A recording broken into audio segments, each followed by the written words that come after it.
While I said I never really got into Shrek and I always sort of thought it was an overrated comedy, Shrek 2 I think is one of the greatest comedies ever made.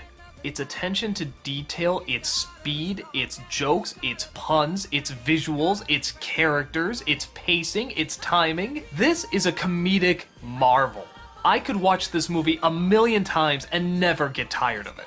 When I saw the first Shrek film, this is the movie I thought I was gonna get. It turns out I just had to wait a flick later. But you know what? It's still worth it. The story? Shrek and Fiona are now both ogres, yeah, kind of spoiler from the last film, who are now off to visit her parents in order to get their blessing. The parents are of course shocked that Fiona is now and permanently an ogre, and that, on top of that, she married an ogre. The king especially is not pleased with this, so he hires a hitman to go after him. Or a hit cat. By the name of Puss in Boots, voiced by Antonio Banderas. This character is so popular and so funny he would eventually get his own movie spin-off.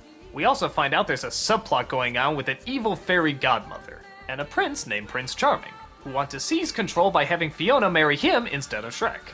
But Shrek just wants to make his bride happy and decides to take a potion to turn him human, thinking it will not only get the blessing of her parents, but also her love in return. Okay, here's a perfect example of why I love this movie. When at their house, Shrek looks outside and sees a bunch of guards waiting. All they have to do is play these royal horns and the guy has to read his message. But instead, they do this.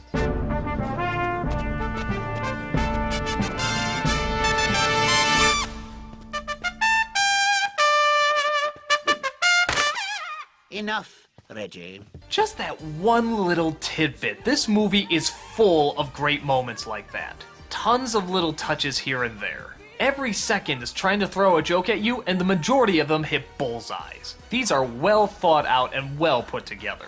But to make it even better, the characters are really likable. I actually think the romance between Shrek and Fiona is very legitimate. I like the resolution they have at the end. I like how far he's willing to go. I like the fact that through half of the movie he doesn't look like his normal self. That's kind of a risky move.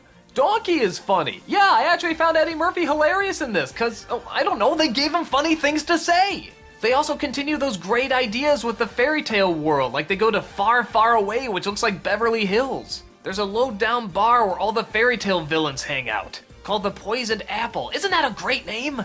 The villain is a great villain, and her plan is really pretty diabolical. The climax is one of my favorites, with a little bit of a wink to Ghostbusters and one hell of a great song number. This is one of those scenes where I was invested, excited, and laughing the whole time.